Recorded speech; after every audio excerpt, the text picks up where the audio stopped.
총리 뒤쪽 10m쯤 떨어진 곳에서 던진 30cm가량의 은색 쇠파이프 사제폭탄이 일본 총리 1m쯤 앞에 떨어집니다. 경호원들은 총리를 감싼 채 현장에서 대피시켰고 투척 시점으로부터는 약 50초 뒤, 낙하 시점으로부터는 약 10초 뒤 굉음과 함께 폭발했습니다.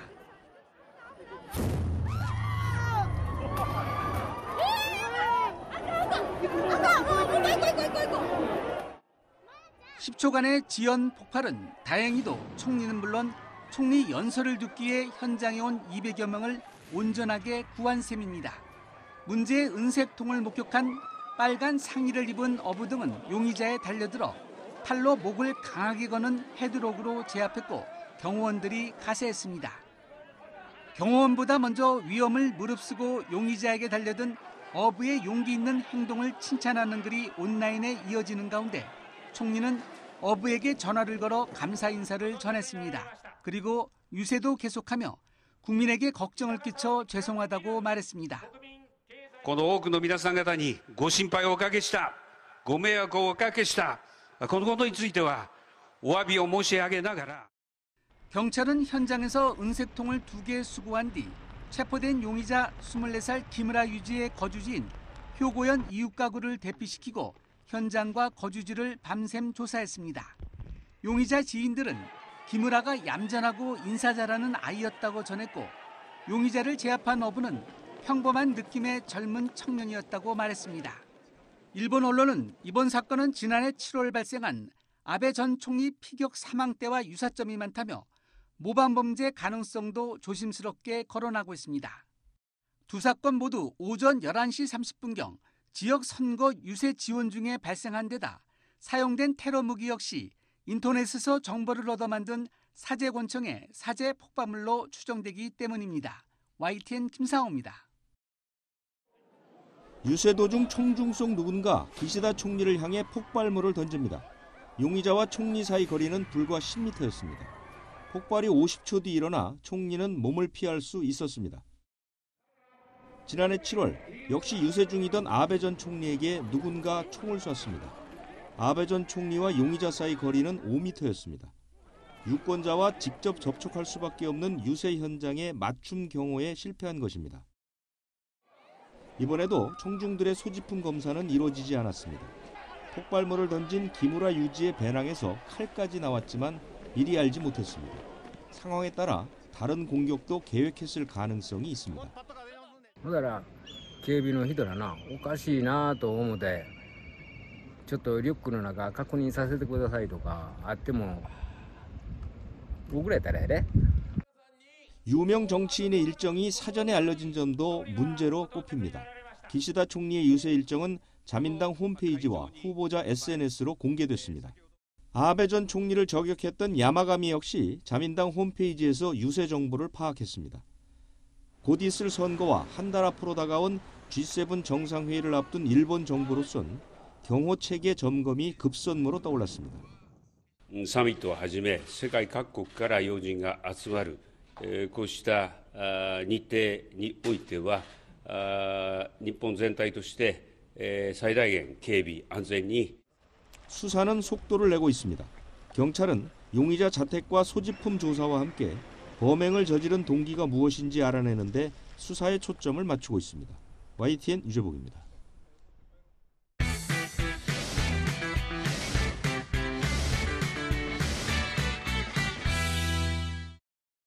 우리나라의 세계 수출 시장 점유율이 코로나 이후 고전을 면치 못하고 있습니다. 지난 2019년 2%대에 접어든 후 감소세가 이어져 지난해에는 2.74%까지 하락했습니다. 지난 2008년 글로벌 금융위기 이후 14년 만에 가장 낮은 수치입니다. 수출 감소는 일자리에도 직격탄을 입힙니다. 통상적으로 저희 나라 세계시장 점유율이 0.1%포인트 올라가지 못할 때마다 우리나라 일자리가 약 14만 개 정도 감소하는 것으로 그렇게 나타났습니다. 13개월 연속 무역 적자 행진을 이어가고 있는 올해는 상황이 더 심각합니다.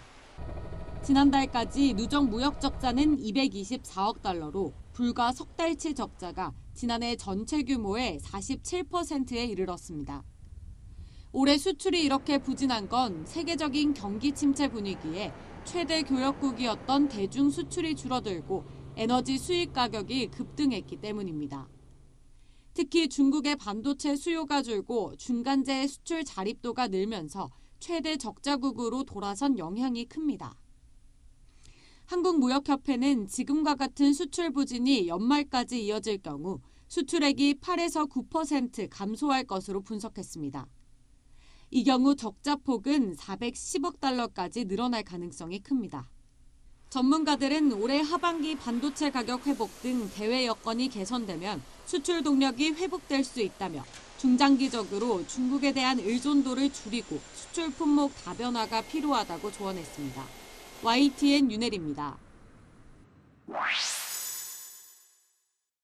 지난 1월 도시가스 난방비 청구서를 받아든 각 가정은 큰 충격 속에서도 에너지 절감 노력을 이어갔습니다. 이런 노력은 수치로도 드러났습니다. 가스공사 집계 결과 난방비 폭탄 이후 지난 2월과 3월 주택용 도시가스 판매량은 1년 전보다 17% 이상씩 감소했습니다. 그만큼 가정에서 가스밸브를 잠갔다는 얘기입니다. 우리나라 국민들은 실제로 가격 사인이 들어오면 제대로 반응을 합니다. 근데 그걸 너무 주저해가지고 정치적인 압박으로 계속 올리지 못하는 상황이 지속되는 게 참 안타깝죠. 전기요금도 이미 올해 1분기까지 전년 대비 32.6%가 오른 상황인데 국민들은 아직 체감하지 못하고 있습니다.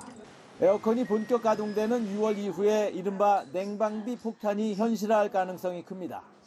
따라서 여름이 되기 전에 전기요금을 올려 가격 신호를 줌으로써 전기 사용을 자제하도록 유도하는 게 바람직하다는 주장이 나오고 있습니다. 소비자들에게 확실하게 신호를 줘서 아껴 써야 된다라고 하는 위기의식을 전달하는 게 그 어느 때보다도 필요하거든요. 그래야 올 여름도 냉방비 폭탄 이슈 없이 무사히 지나갈 수 있는 상황이죠. 하지만 현재 검토되고 있는 2분기 전기요금 인상폭은 한 자릿수 금액인 것으로 알려졌습니다. 이와 관련해 정부 관계자는 지금 단계는 의견 차이를 좁혀가는 수준을 지나 여러 가지 인상안을 놓고 그중 하나를 선택하기 위해 각계의 의견을 듣는 과정이라고 말했습니다. 하지만 전기요금 논의의 주도권은 정부가 아닌 정치권으로 넘어간 분위기입니다. 시장 원리에 맞는 해법을 찾아낼 수 있을지 오히려 또 다른 논란을 낳는 건 아닌지 2분기 전기요금 인상안은 이르면 이번 주쯤 결정될 것으로 보입니다. YTN 박홍구입니다. 304명이 하늘에 별이 된 2014년 4월 16일. 9년이 흐른 봄날, 유족들이 안산 단원고 일대에 또다시 모였습니다. 희생자들에 대한 기억과 진실을 향한 우리들의 발걸음을 멈추지 않겠다는 약속에 묵념을 하겠습니다. 모두 묵념. 다시 찾아온 잔인한 4월. 무심하게 흐른 그 시간 속에서 그리움은 더욱 짙어졌습니다. 영만이가 있었다면 이때 뭘 했을까 하고 진짜처럼 떠올려봤다. 대학에 들어가서 뭐라고 지낼까? 빠른 년생이라 너 때문에 족보가 꼬인다라고 동기들에게 한 소리씩 듣는 건 아닐까? 어떤 미래라도 네가 없는 지금 여기보다는 좋다. 제대로 된 진상규명과 책임자 처벌을 계속해서 외쳐온 유족들. 그날의 진실을 여전히 알지 못한 채 이태원 참사라는 또 다른 비극이 벌어졌다며 언제쯤 안전한 사회가 될 수 있을지 되물었습니다. 성역 없는 진상규명과 책임지지 않는 책임자들을 처벌해서 안전한 사회를 만들고 우리 아이들의 명예를 회복할 때까지 오늘 9주기를 기점으로 10주기, 15주기, 그 후까지. 추모객들이 참사를 되새긴 이유도 다르지 않습니다. 대책 같은 것들이 잘 마련되지 않았고 그리고 계속 이런 사건들이 너무 정치적으로 이용되는 게 아닌가라는 생각을 하고 있고요. 유족 20여 명은 아이들을 잃었던 바다로 직접 갔습니다. 생각만으로 목이 메어오는 그 해역 위에 서서 국화꽃을 흘려보냈습니다.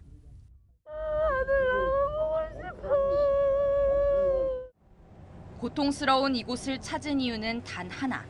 다시는 비극적인 일이 일어나지 않도록 영원히 기억하고 또 새기기 위해서입니다. 너희들의 꿈이 이 땅의 희망으로 빛나면 좋겠어. 그리고 오늘 밤 우리 꿈에 나와서 좀 안아주라. 꼭 좀 안아주라. 아이들이 수습됐던 팽목항엔 추모하는 시민들의 발걸음이 이어졌습니다. 참사 이후 진도항으로 이름도 풍경도 바뀌었지만 노란 리본 물결은 그 자리를 지키고 있었습니다. YTN 송재인입니다. 최근 끊이지 않는 사고로 논란의 중심에 서 있는 김포 골드라인.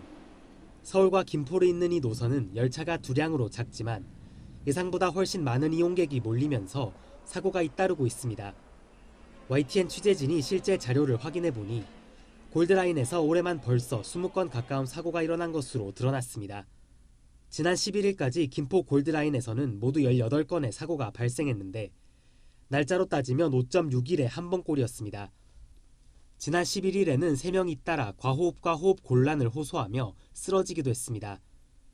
유형별로 살펴보면 호흡 곤란 사고와 의식 잃음 사고가 각각 5건씩이었고 전동차 안 압박이 심해 사람이 다친 경우 역시 2건 들어있었습니다. 최근 정부와 서울시가 긴급 회동까지 열며 부랴부랴 대책을 내놓긴 했지만 시민들 반응은 냉담합니다. 무료 셔틀버스 운행 대책에 대해선 도로가 너무 밀려 이용할 수 없다는 비판이 이어졌고 수륙 양용버스 도입 추진을 놓고는 바쁜 출퇴근 시간 한강 공원까지 어떻게 가느냐는 등의 비판 댓글이 쏟아졌습니다. 서울 지하철 5호선 조기 추진 등 긴 호흡의 대안을 함께 마련해야 한다는 지적이 나옵니다. 단기 대책은 근본적인 해결책이 될 수 없기에 서울 지하철 5호선 연장 사업에 대하여 예타 면제를 통하여 조기 추진될 수 있도록 해야 수요 분산이 제대로 일어날 수 있고 시민의 안전도 지킬 수 있다고 생각을 합니다. 또 시차 출퇴근제 등을 통해 출퇴근길에 몰리는 사람의 수 자체를 줄여야 문제 해결이 가능하다는 목소리 역시 커지고 있습니다. YTN 김철입니다.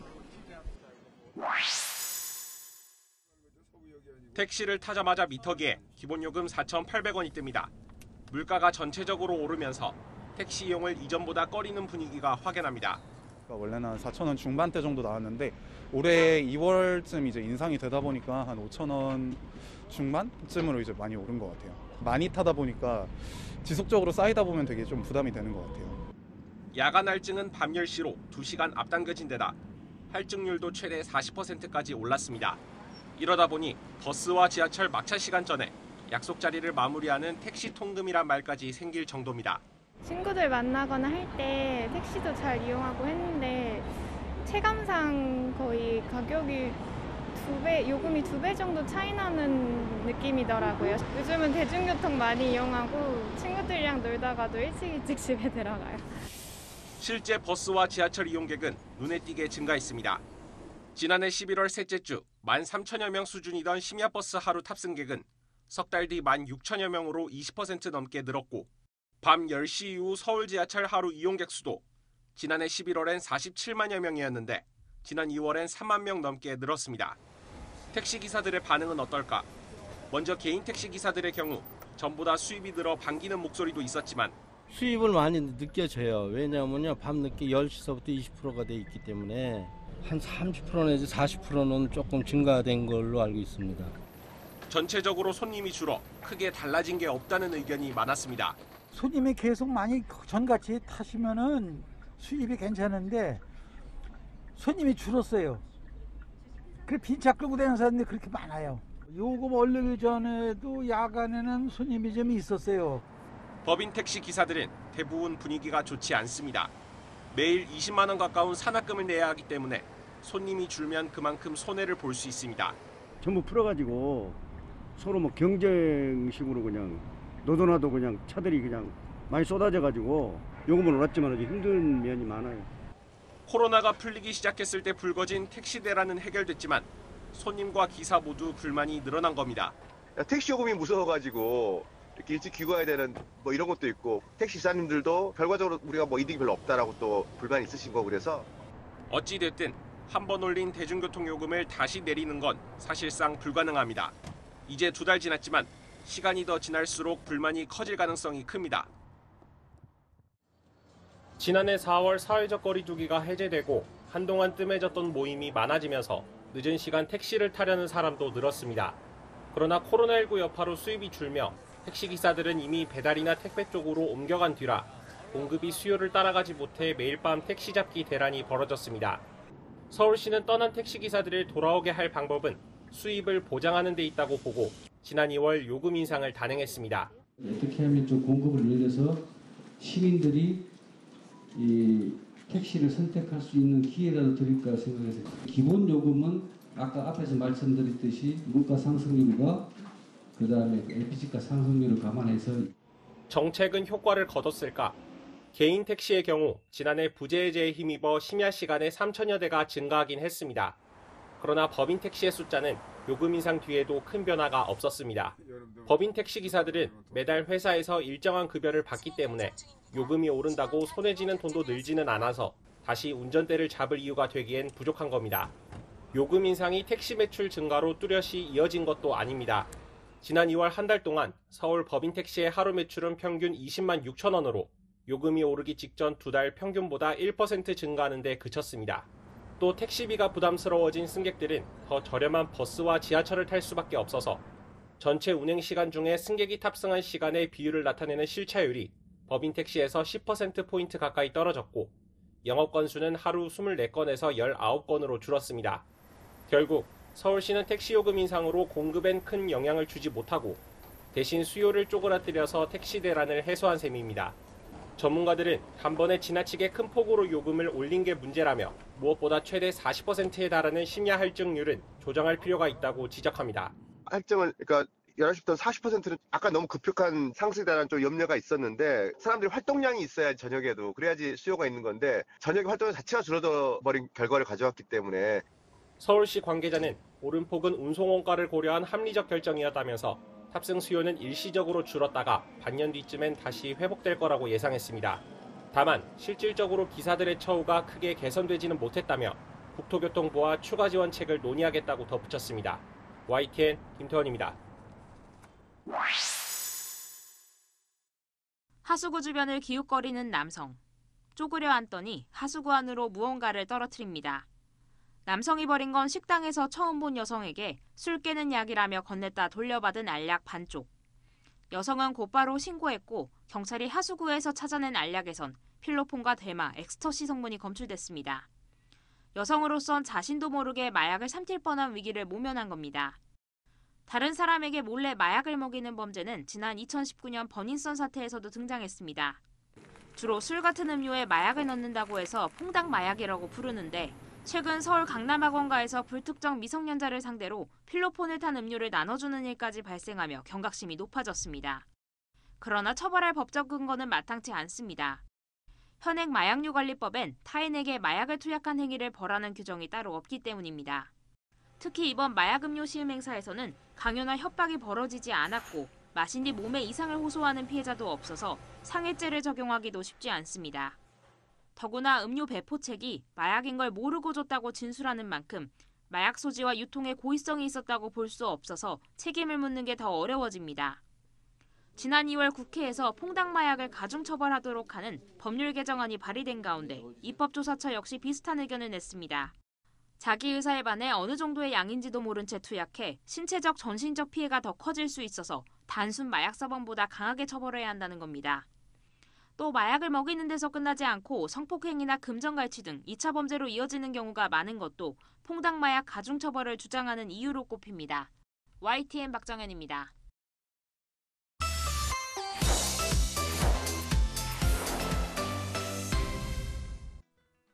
일본 홋카이도 삿포로에서 막을 내린 G7 주요 7개국 기후에너지 환경장관회의. 각국 장관들은 일본의 후쿠시마 원자력발전소 오염수 대응 노력을 환영한다고 밝혔습니다. 국제원자력기구 IAEA와 함께 과학적으로 진행하는 후쿠시마 원전 해체 작업과 일본의 투명한 노력을 환영한다는 공동성명도 채택했습니다. 후쿠시마 원전 오염수 해양 방류에 대해서는 IAEA의 안전성 검증을 지지한다는 내용도 포함됐습니다. 하지만 일본 정부가 기대했던 오염수 해양 방출을 환영한다는 문구는 공동성명에 담기지 못했습니다. 아사히 신문은 참가국의 반대로 일본 정부의 의도대로 되지 못했다고 보도했습니다. 일본 장관은 기자회견에서도 주요국이 오염수 방류를 환영한다고 말했다가 독일 측이 반발해 정정하기도 했습니다. 나시무라 일본 경제산업부 장관은 기자회견에서 오염수 해양 방출을 포함한 일본의 투명성 있는 노력을 환영하는 것이라고 이번 공동성명의 의미를 설명했습니다. 하지만 슈테피 렘케 독일 환경장관이 일본 정부의 노력에는 경의를 표하지만 오염수 방출을 환영할 수는 없다고 반박했습니다. 나시무라 장관도 기자회견 뒤에 자신의 실수가 있었다고 인정했습니다. 아사히 신문은 일본 정부가 봄에서 여름 사이 오염수 방류를 계획하고 G7의 보증을 얻어 원활히 진행하고 싶었지만 뜻대로 되지 않았다고 전했습니다. 우리 정부는 이번 공동성명과 관련해 일본 오염수 해양 방류 계획의 안전성과 별개로 G7이 IAEA의 독립적 검증의 중요성을 강조하는 맥락에서 발표된 것으로 이해한다고 밝혔습니다. 시진핑 중국 국가주석이 베이징을 찾은 룰라 브라질 대통령과 인사를 나눕니다. 중남미 좌파의 대부 룰라 대통령은 정부 출범 100일 만에 첫 해외 순방입니다. 시진핑 주석은 일자리와 투자를 요구하는 브라질에 농업과 금융 등에서 20건의 대형 계약을 체결하며 통큰 선물을 안겼습니다. Nós queremos que a relação Brasil-China transcenda a questão comercial e que ninguém vai proibir que o Brasil aprimore a sua relação com a China. 독일과 스페인, 프랑스, 브라질 등 각국이 중국과 회담으로 경제 협력을 이어가고 있습니다. 우크라이나 전쟁 이후 한층 더 반중국 연대를 다지려는 미국은 불편한 기색이 역력합니다. 더구나 독일과 스페인, 프랑스 대통령이 미국이 중국을 견제하는 핵심 정책, 디커플링을 반대하며 더 뼈아픈 상황이 됐습니다. Ce n'est pas une approche anti-chinoise, c'est une approche pro-européenne.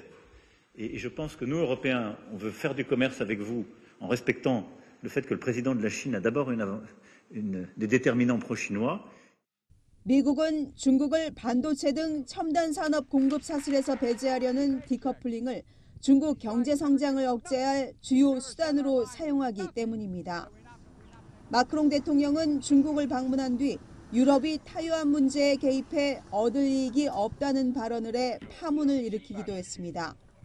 믿었던 동맹의 배신으로 보기 충분했지만 미국은 애써 문제가 없다고 수습에 나섰습니다.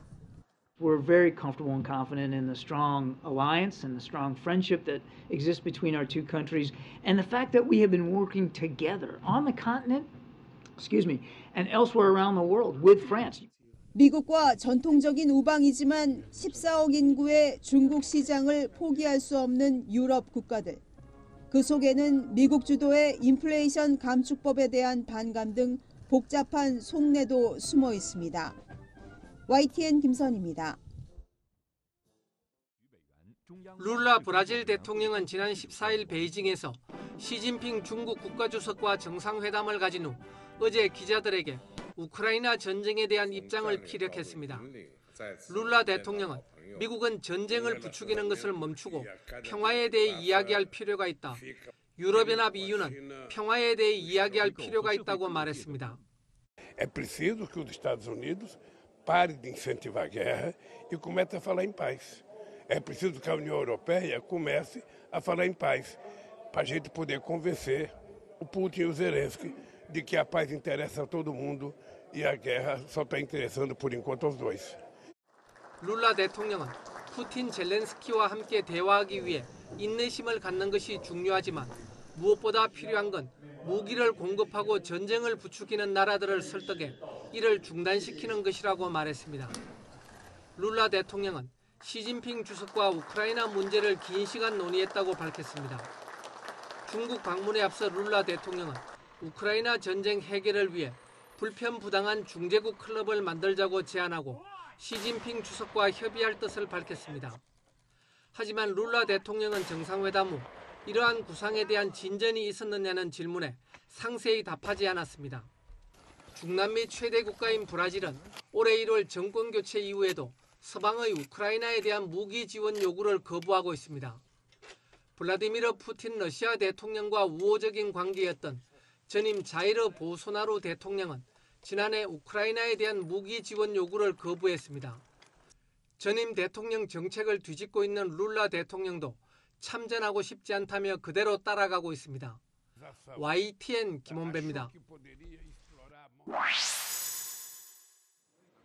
베트남을 방문 중인 블링컨 장관은 기자회견에서 정보 유출 상황에서 미국이 신뢰할 동맹이 될 수 있냐는 취지의 질문에 이런 유출 발생 이후 동맹 및 파트너들과 고위급에서 접촉하고 있다고 말했습니다.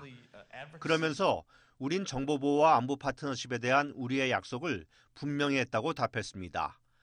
이어 적어도 지금까지 들은 바로는 우리의 협력에 문건 유출이 영향을 미치지는 않는다며 영향을 줄 수 있다는 얘기를 듣지 못했다고 강조했습니다.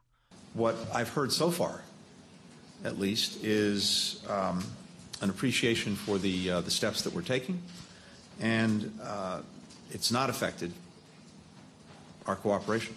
I just haven't seen that, haven't heard that. 블링컨 장관은 중요한 것은 정보를 더욱 안전하게 보호하기 위한 조치라고도 말했습니다. Investigation is taking its course. There's now, as you know, a suspect in custody, but importantly as well, I know measures being taken to further safeguard information. 앞서 미 고위 당국자는 전날 문건에 한국 관련 내용이 포함된 것과 관련해 양국이 긴밀하고 지속적인 동맹이란 점에서 이 사안을 매우 심각하게 여긴다며 한국을 포함한 동맹국과 고위급에서 접촉하고 있다고 말했습니다. 베단트 파텔 국무부 수석부대변인도 지난 10일 브리핑에서 관련 질문에 한국에 대한 미국의 헌신은 굳건하다는 입장을 밝혔습니다. 워싱턴 포스트와 월스트리트 저널 등 미국 주요 언론들도 동맹국들이 도감청 피해 자체를 부인하거나 확대 해석을 경계하며 미국과 지속적 협력 강화 의지를 내비치는 반응이 다수라고 보도했습니다. 뉴욕타임스는 정치적 파장이 생긴 곳은 한국이 유일하지만 국내 정치 기싸움에 불과할 것이란 전문가 전망을 실었습니다. YTN 이종수입니다. 독일은 앙겔라 메르켈 전 총리 시절 탈원전 정책을 확정했습니다. Wir werden schrittweise bis Ende 2022 vollständig auf die Kernenergie verzichten. 당초 계획보다 늦어졌지만 독일은 현지 시간 16일 0시를 기해 마지막 남은 3개 원자로의 가동을 중지해 완전한 탈원전 국가가 됐습니다. 사고 발생 시 방사성 물질 누출로 인간과 환경에 피해를 줄 수 있을 뿐 아니라 사용 후 해결료 처리 부담이 크다는 것이 원전 폐쇄의 이유입니다. 하지만 독일이 탈원전 국가가 된 지 몇 시간 뒤에 핀란드는 유럽 최대이자 세계 3위 규모인 올킬루오토 원전 3호기 가동을 시작했습니다. 러시아에 대한 제재로 러시아산 원유와 가스 수입이 줄면서 에너지 부족에 대한 우려가 커지자 안정적으로 에너지를 확보하기 위해 핀란드가 내린 결정입니다. 화석 연료나 태양광, 풍력 등과 비교해 발전 비용이 저렴하고 온실가스인 이산화탄소를 발생시키지 않는다는 이유 때문입니다. 원전을 놓고 상반되는 이러한 움직임은 원자력을 재생에너지 확대 정책에 편입하는 문제를 놓고 유럽연합을 양분시켰습니다.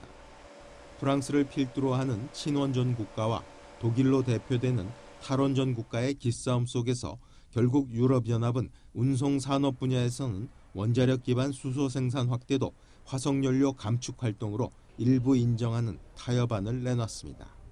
YTN 김진호입니다.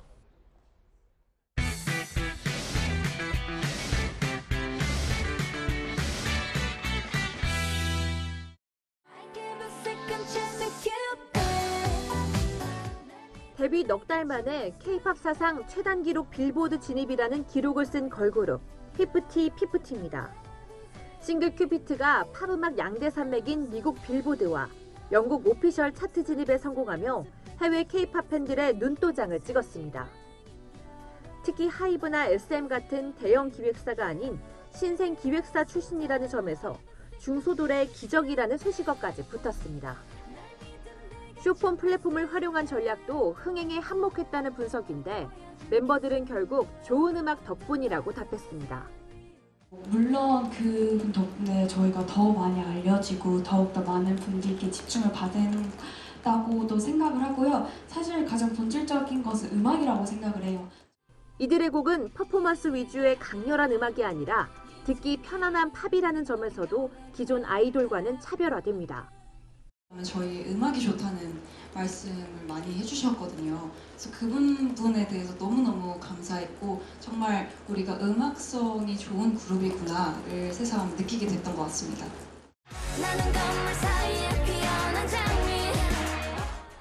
또 다른 중소형 아이돌 하이키는 새로운 역주행의 아이콘이 되고 있습니다. 꿈을 포기하지 않고 악착같이 꽃을 피우겠다는 가사와 한때 대형 소속사에서 연습생 생활을 했던 멤버들의 사연이 맞아떨어지면서 많은 공감을 얻고 있습니다. 이 같은 중소기획사 소속 아이돌의 이례적인 선전은 멤버들의 개성과 색깔을 살린 차별화 전략 때문이라는 분석입니다.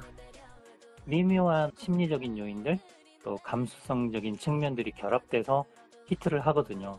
큰 기획사만이 역량을 가지고 있는 게 아니라 이런 창의적 역량은 얼마든지 개발해서 엔터업계가 서로 몸집을 불려가고 있는 가운데 중소기획사 아이돌의 성과가 꾸준히 이어질지가 K-팝 확장의 관건입니다. YTN 차종민입니다.